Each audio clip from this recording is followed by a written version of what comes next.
ये कहानी है एक हॉन्टेड अस्पताल की। डॉक्टर जेम्स इस अस्पताल में काफी अरसे से काम कर रहे थे। ये एक माहिर सर्जन डॉक्टर थे। इस अस्पताल में मरीजों को रंगीन रिस्ट बैंड्स पहनाए जाते थे।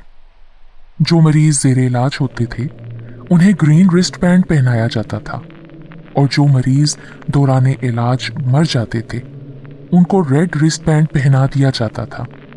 एक रात जब डॉक्टर जेम्स अपनी शिफ्ट कर रहे थे, उन्हें नर्स ने कुछ मेडिकल सप्लाईज बेसमेंट से लाने की रिक्वेस्ट की, क्योंकि ड्यूटी पर मौजूद सीनियर डॉक्टर के अलावा वहां किसी को जाने की इजाजत नहीं थी।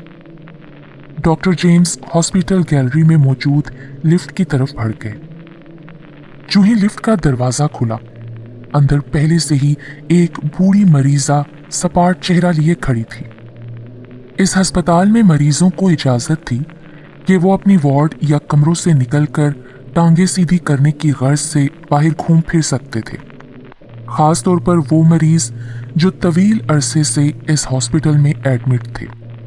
लेकिन इन तमाम मरीजों को हदायत दी गई थी कि रात 10 बजे से पहले ये अपनी वार्ड या कमरों में लाजमी वापस चले जाएं। बेसमेंट का बटन प्रेस करने से पहले डॉक्टर उस बूढ़ी मरीजा की तरफ देखकर मुस्कुराया। डॉक्टर जेम्स को हैरत हुई कि इस बूढ़ी मरीजा ने पहले से कोई बटन दबाया हुआ नहीं था। डॉक्टर ने सोचा हो सकता है कि ये बूढ़ी मरीजा भी बेसमेंट ही की तरफ जा रही है। फिर डॉक्टर जेम्स ने बेसमेंट जाने के लिए बटन दबा दिया। लिफ्ट आखिरकार मंजिल पर पहुंची और दरवाजा खुला। कुछ फासले पर एक भयानक शक्लो सूरत का आदमी लंगड़ाता हुआ लिफ्ट की तरफ तेजी से बढ़ रहा था। डॉक्टर जेम्स ने खौफ और घबराहट के आलम में लिफ्ट का दरवाजा बंद करने के लिए बटन तेजी से दबाने शुरू कर दिए। आखिरकार लिफ्ट का दरवाजा दोबारा बंद हो गया और लिफ्ट वापस ऊपर की तरफ को जाने लगी। डॉक्टर बुरी तरह से खौफजदा था। तुमने लिफ्ट का दरवाजा क्यों बंद कर दिया डॉक्टर जेम्स?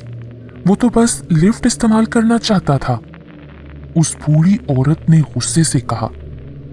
तुमने वो जो शख्स बाहर देखा है, उसका तो कल रात ही ऑपरेशन के दौरान इंतकाल हो चुका है। मुझे अच्छी तरह से मालूम है क्योंकि वो ऑपरेशन मैंने खुद किया था। और क्या तुमने उसकी कलाई देखी थी?